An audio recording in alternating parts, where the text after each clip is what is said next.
"You were never really my mother anyway," my stepdaughter said while exposing my husband's affair. 10 months later, I received her letter about her new mom. I'm 42, and after dedicating 15 years to a family I thought was mine, I learned that loyalty is a luxury not everyone can afford. I met Ryan when his daughter Mia was just 7 years old. Her mother had left them when Mia was barely 4, disappearing to find herself in another state with another man. Ryan was struggling to balance his career as a financial advisor with raising a daughter who missed her mother terribly, even if that mother had chosen to walk away. When we married 2 years later, I didn't enter the relationship with delusions. I knew blending a family would be challenging, especially with a child who still held out hope her biological mother would return. Mia was reserved with me at first, keeping a careful distance despite my efforts to connect. She would correct anyone who mistakenly called me her mother, her small voice firm. "She's my dad's wife, not my mom." Each time I would smile and agree, respecting the boundary while silently hoping it would someday dissolve. I never pushed to replace her mother. Instead, I focused on being dependable in ways her mother never was.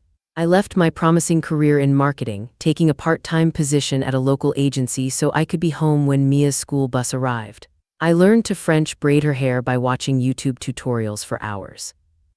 I attended every parent-teacher conference, swimming lesson, and ballet recital. I held her hair back during her first bout of stomach flu, stayed up all night with her when anxieties about middle school kept her awake, and taught her how to apply makeup when she was curious but too embarrassed to ask her friends. When Mia broke her arm falling from the backyard tree at 11, Ryan was in a meeting he couldn't leave. I was the one who kept her calm on the drive to the emergency room, who made silly faces while the doctor set her arm, who slept in the uncomfortable hospital chair beside her bed.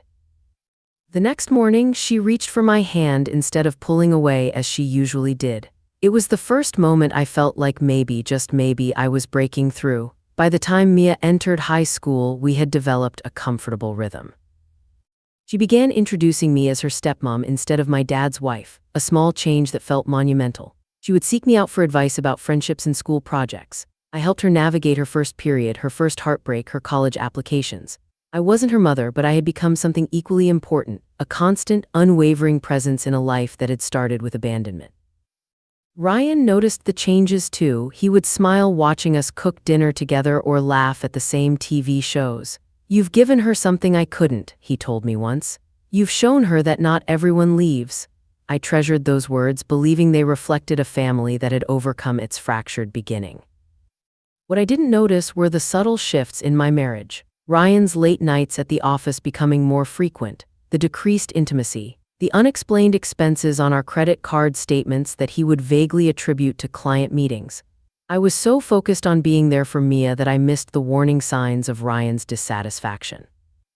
There was one moment, about 3 months before everything fell apart, when I should have realized something was wrong. Ryan had invited a few colleagues over for dinner, including a young woman named Carol who had recently joined his team. Throughout the evening, I noticed Mia and Carol exchanging glances that seemed oddly familiar for people who had supposedly just met. At one point, I overheard a fragment of conversation between them in the kitchen. "She doesn't suspect anything, does she?" Carol had whispered, her voice barely audible as I approached. Mia had quickly changed the subject when I entered, asking Carol loudly about her opinion on the graduate program she was considering. The moment felt off, but I dismissed it as my imagination. Later that night, when I mentioned to Ryan how strange it was that Mia and Carol seemed to already know each other so well, he shrugged it off, claiming they had briefly met when Mia had surprised him at the office the previous week. It seemed plausible enough that I didn't question it further, another mistake in a growing list of oversights. When Mia left for college, I expected to reconnect with Ryan to rediscover the partnership that had sometimes taken a backseat to parenting. Instead, the distance between us seemed to grow. He was distracted, constantly checking his phone, planning weekend trips to visit Mia that somehow always coincided with my busiest work periods. I attributed it to empty nest syndrome, to both of us adjusting to a quieter home. I was wrong. Everything collapsed on the evening of Mia's 22nd birthday. She had graduated college a semester early and landed an entry-level position at a marketing firm, ironically, the career path I had once abandoned to be there for her. Ryan insisted on hosting a dinner at an upscale restaurant downtown, inviting 15 of Mia's closest friends and our family members. I spent weeks helping plan the details, wanting everything to be perfect for the young woman I had come to love as my own. The dinner was going beautifully, the food was excellent, conversation flowed easily, and Mia looked radiant. When she stood to make a speech, I felt a surge of pride watching the confident woman she had become. She thanked her friends for coming, acknowledged her father's support through the years, and then her expression shifted slightly as she raised her glass one final time. The corners of her mouth curled into a smile that didn't quite reach her eyes, and she straightened her posture as if preparing for a performance she had long rehearsed.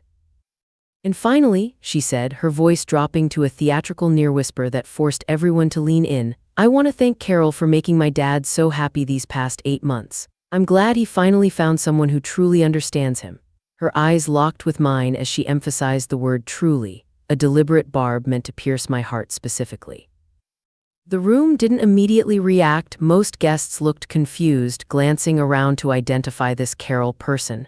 But I knew instantly. The room began spinning, my champagne glass slipping from my fingers and shattering on the table. Ryan's face drained of color, his eyes unable to meet mine. And Mia was watching me with an expression I had never seen before, a mixture of triumph and contempt. There was something else there too, a flicker of long-harbored resentment finally being unleashed, as if this moment wasn't just about announcing her father's new relationship, but about punishing me for some perceived wrong I had never understood. Carol, I would later discover, was Ryan's 29-year-old colleague. He had introduced her to Mia months ago, seeking his daughter's approval before deepening their relationship. And Mia had given it enthusiastically, meeting Carol for lunches, shopping trips, and gallery openings, outings I was never invited to or informed about. She had helped orchestrate their affair, keeping their secret while continuing to accept my love and support. When I confronted Mia in the restaurant's hallway after stumbling away from the table, her mask of civility dropped completely. You were never really my mother anyway, she said, her voice cold. Dad deserves someone who makes him happy, not someone who just tried to buy my affection for years. 15 years of love and sacrifice erased with a single sentence. I didn't return to the house that night. I checked into a hotel, ignoring the barrage of calls and texts from Ryan.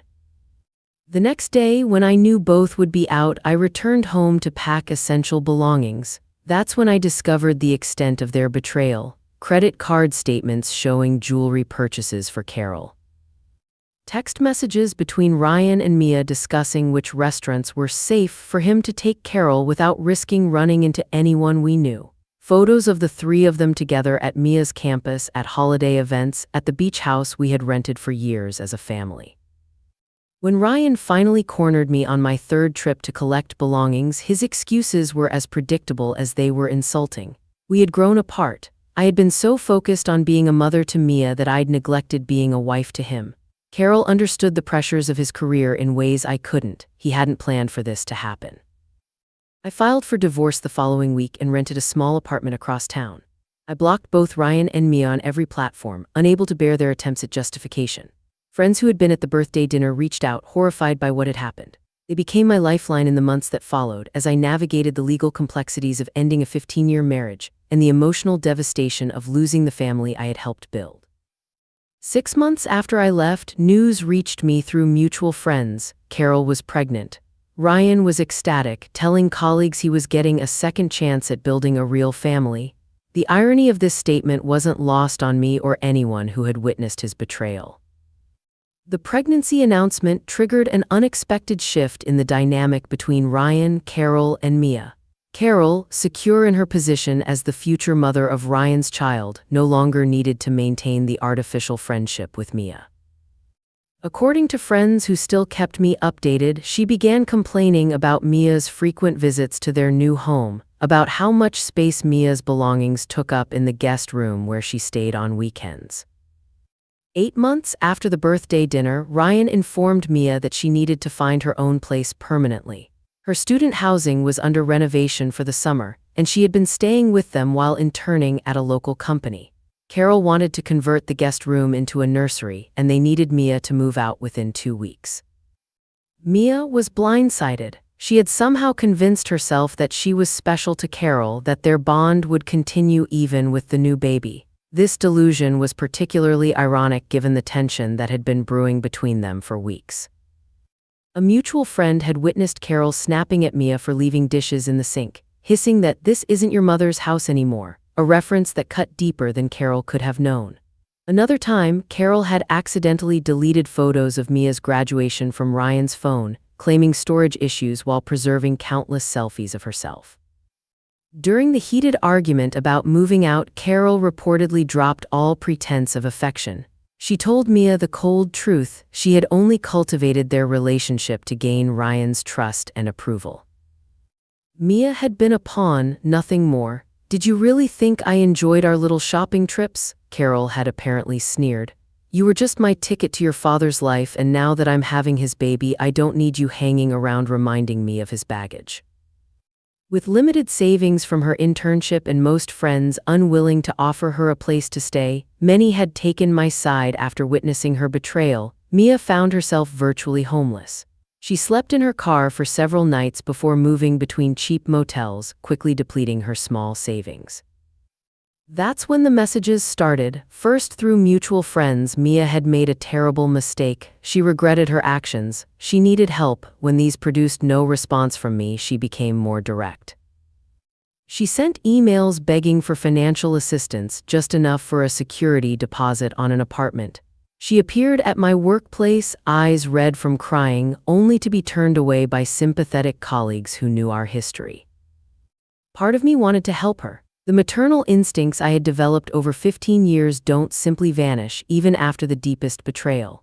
But a stronger part remembered her smug expression at the birthday dinner, the coldness in her voice when she dismissed our relationship, the calculated way she had helped facilitate her father's affair. Through mutual friends, I learned that Mia had reached out to Ryan repeatedly, but he was focused on his new family now.